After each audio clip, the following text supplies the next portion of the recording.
So the news has been saying there have been a string of missing people in our town lately. It's very odd. And most of them go to the same school as me. It's starting to get worrying. As if maybe we might have a serial killer loose in the town. The police have zero leads. So yesterday was a normal day at school. Go to class, go to lunch. Hang out with my friends for a bit before classes start back up. But this was different. Jeremy, the kind of odd, really goth-like kid, was sitting at the table next to us alone.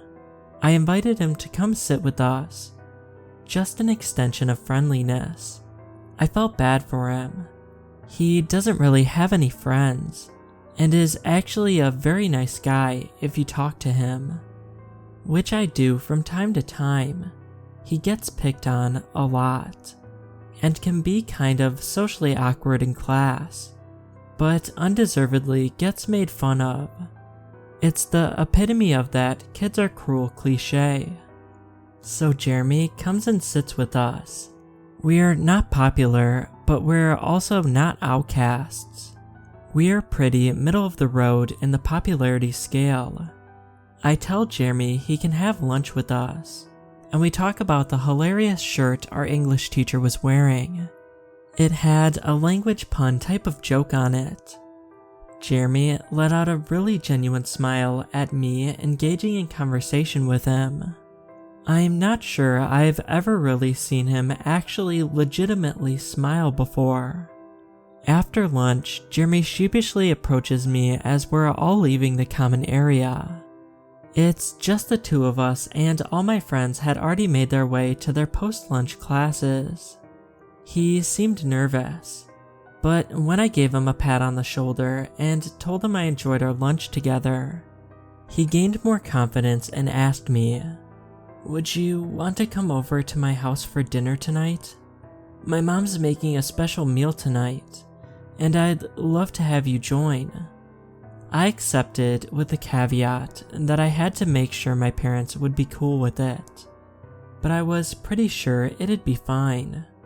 Jeremy's house was nice, not like super mansion nice, but you could tell his parents did pretty well for themselves.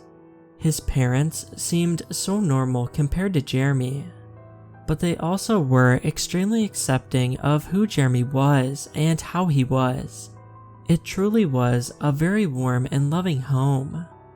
As we sat to eat, Jeremy's parents made the comment that I was one of the few that was constantly nice to Jeremy, and that they were glad he had an acquaintance like me who didn't judge him. It was a pretty nice dinner. His mom made a really good meatloaf that was packed full of flavor.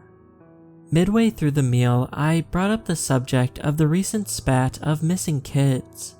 I mentioned that the most recent one was that basketball center, Kyle, who had pushed Jeremy into a pond next to the school parking lot after school one day. I made a quip about how I hoped nothing bad happened to him, but also that karma is a crazy thing. The family started shuffling in their seats a bit, and gave each other a look. I instantly recognized that look. They knew something. I tried to backpedal and say I'm sure it was just some kind of accident, and they hadn't found him yet. But it felt like a cat was definitely out of the bag in some way. The look was a bit unnerving, and I tried to change the subject. "This meatloaf is amazing, Miss Miller. What's your secret?" Jeremy answered with a very creepy look. "Kyle." Jeremy's dad put his hand on mine and looked me dead in the eye, his eyes seeming to drill right through my very being. "We're so glad Jeremy has a good friend whom he can trust keep his secret. Right? I mean, you're nothing like Kyle." I'm glad I'm nice to Jeremy.